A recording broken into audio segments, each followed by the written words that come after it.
नमस्कार जी। सत साहिब सर। क्या नाम है जी आपका? सीमा यादव। बहन जी आप कहाँ से आई हैं? नारनौल जिला महेंद्रगढ़ हरियाणा से। बहन जी संत रामपाल जी महाराज से नाम दीक्षा आपने कब ली? 11 नवंबर 2008 को। बहन जी संत रामपाल जी महाराज से नाम दीक्षा लेने से पहले क्या आप कोई भक्ति साधना भी करती थी? हाँ जी, हम संत रामपाल जी महाराज से नाम दीक्षा लेने से पहले सभी देवी देवताओं की भक्ति करते थे और जो कावड़ वगैरह ये सभी करते थे। तो फिर आप संत रामपाल जी महाराज की शरण में कैसे आई? संत रामपाल जी महाराज की शरण में हम बुआ जी मतलब कि पहले से नाम ले रखा था, तो मेरे दादाजी को उन्होंने बोला कि आज हम सत्संग में जा रहे हैं तो आप हमारे घर पे मतलब बच्चों के पास रुक जाओ। तो दादाजी वहाँ पे गए। दादाजी को बुआ जी बुक दे के गई थी कि ये बुक आप पढ़ लेना इतने। तो दादाजी ने वो बुक पढ़ी और ज्ञान समझ में आ गया और दादाजी ने नाम दीक्षा ली संत रामपाल जी महाराज जी से। उसके बाद मेरी मम्मी और पापा जी ने ले लिया, उसके बाद हम लोगों को दिलवाया। संत रामपाल जी महाराज से नाम दीक्षा लेने के बाद क्या आपको कोई लाभ भी प्राप्त हुए? हाँ जी, संत रामपाल जी महाराज जी से नाम लेने के बाद हमें बहुत सारे लाभ हुए। जैसे सबसे बड़ा लाभ तो हमें मोक्ष की प्राप्ति हुई। उसके बाद मेरे पापा जी बहुत ज़्यादा शराब पीते थे, घर की आर्थिक स्थिति बहुत ही ख़राब थी। यहाँ तक कि इतनी शराब पीते थे कि जब मेरा भाई पैदा हुआ तो 6 दिन तक तो घर पे भी नहीं आए थे मेरे पापा जी। और इसके अलावा शराब पीने के कारण मेरे पापा की रीढ़ की हड्डी टूट गई थी, तो बिल्कुल मतलब चल भी नहीं सकते थे। तो गुरुजी संत रामपाल जी महाराज के कारण पापा बिल्कुल सही हो गए, शराब भी छोड़ दी पापा ने।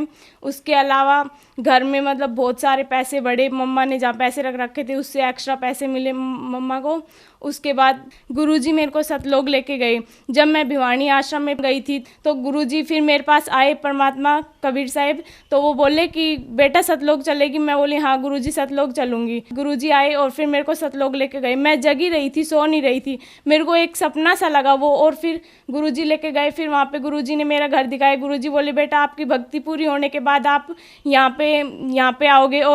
और फिर वहाँ पे बहुत सारा मतलब बहुत ही सुंदर नज़ारा था। इतनी रोशनी थी कि 16 करोड़ सूर्य लगा दे तो भी इतनी रोशनी नहीं हो सकती यहाँ पे। और वहाँ पे बहुत मतलब बड़े बड़े फल वगैरह के पेड़ थे। तो वहाँ पे एक मतलब बहुत बड़ा पेड़ था, वहाँ पे बहुत मोटा आम लग रहा था। तो मैं सोची तोड़ के खा लूँ, फिर मैंने नहीं खाया। मैं सोची गुरुजी क्या सोचेंगे कि बिना पूछे ही खा रही है ये, तो फिर मैंने नहीं खाया। तो फिर गुरुजी ने सिंहासन दिखाया, वो बहुत बड़ा था। कबीर साहब वहाँ पे बैठे हुए थे, बिल्कुल सोने का जैसा था। फिर गुरुजी मेरे को लेके आए नीचे, तो गुरुजी ने मेरे को चूरमे का प्रसाद दिया। मेरे को ये भी नहीं पता गुरुजी कहाँ से लेके आए थे चूरमे का प्रसाद और कहाँ से वो आया। तो गुरुजी ने मेरे को दिया और फिर मैं नीचे आई तो मैं चिल्लाने लग गई ज़ोर ज़ोर से कि गुरुजी आए हैं, गुरुजी दर्शन कर लो गुरुजी के। तो गुरुजी ने बोला कि नहीं बेटा चुप, किसी को नहीं बताना। तो मैं चुप हो गई। गुरुजी ने मेरे को प्रसाद दिया। मैंने गुरुजी को खुद के हाथों से प्रसाद खिलाया चूरमे का। वो चूरमा इतना था कि हाथों से बिल्कुल घी टपकने लग रहा था नीचे।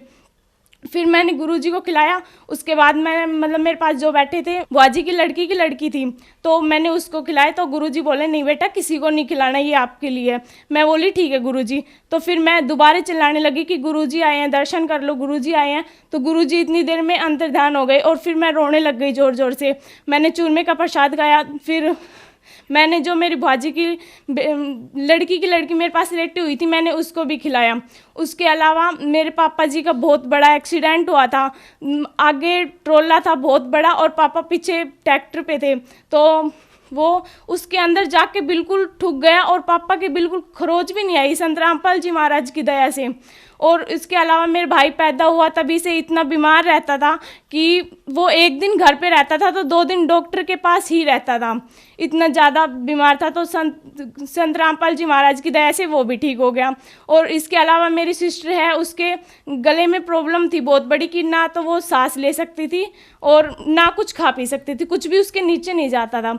तो यहाँ पे डॉक्टर को दिखाया तो वो बोले कि जयपुर चेक करवाओ इसको। फिर जयपुर चेक करवाया, जयपुर वाले बोले यहाँ पे नहीं होगा, आप गुड़गांव लेके जाओ।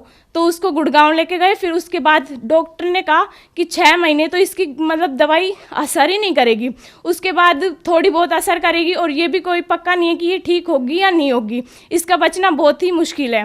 तो पापा ने दिमाग लगाया, थोड़ा सोचा कि मतलब इसके नाम खंडित हो रहे होंगे। तो फिर वहाँ पे नामदान की मतलब कांटेक्ट किया किसी के पास और पूछा कि मतलब कहाँ से गया। तो इसका नाम शुद्ध करवाया, अमृत जल पिलाया। तो अमृत जल इसने बहुत आसानी से पी लिया, जहाँ की एक बूंद नहीं जा रही थी इसकी गले के नीचे, और वो उसने पानी आराम से पिया। उसके बाद इसने नारियल का पानी पिलाया, वो भी इसने आराम से पी लिया। संत रामपाल जी महाराज की दया से वो भी ठीक हो गया। मैं बहुत तेज़ बीमार हो गई थी, और मतलब मेरे को ये नहीं पता चलता था कि मेरे क्या होता है क्या नहीं होता। मैं मतलब स्कूल में पढ़ रही हूँ, बेंच पे बैठी हूँ तो मैं बेहोश होकर गिर जाती थी वहाँ पे, और घर पे पैड़े में हूँ तो पैड़े में गिर जाती थी। जहाँ भी हूँ मेरे को कुछ नहीं पता चलता था मेरे साथ क्या होता है क्या नहीं होता। मैं बहुत ज़्यादा बीमार हो गई थी, तो पहले नारनौल के डॉक्टर ने दिखाया, तो उन्होंने कहा कि भाई तू सोचती ज़्यादा है, तो इसका कोई इलाज नहीं है। तो उन्होंने मेरे को दिन में 6 तो इंजेक्शन देते थे वो, और दवा बहुत। तो मैंने डॉक्टर को कहा नहीं, मैं दवा नहीं लूँगी इतनी सारी, आप इंजेक्शन दे दो। फिर उसके बाद उन्होंने कहा नहीं, दवा तो लेनी पड़ेगी, वैसे आप कैसे ठीक हो सकते हो। तो फिर पापा बोले नहीं भाई, इसका यहाँ पे इलाज नहीं हो सकता, ये यहाँ पे थोड़ा बहुत भी असर नहीं है, इसको जैसे थी वैसे ही है, कुछ ज़्यादा ही बीमार हो रही है, मतलब पहले चल सकती थी अब ये चल भी नहीं सकती है बिल्कुल। तो पापा जयपुर लेके गए, जयपुर वाले डॉक्टर ने भी कहा कि भाई ये सोचती ज़्यादा है, या फिर मतलब कोई बात है जो ये किसी को नहीं बताना चाह रही।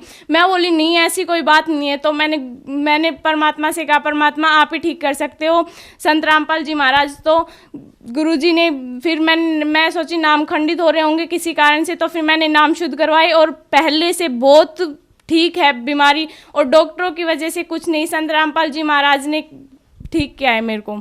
इसके अलावा बहुत सारे लाभ मिले हमें। मेरी जो सिस्टर थी उसकी अभी रमैनी हुई है परमात्मा की दया से, बिना दहेज उसकी रमैनी हुई है। रमैनी शादी को बोलते हैं, जो शादी होती है, वैसे हमारे रमैनी गुरुजी की रमैनी करते हैं, तो वहाँ पे ना तो दहेज लिया जाता, ना ही बैंड बाजा, कुछ भी नहीं होता, बिल्कुल सिंपल शादी होती है।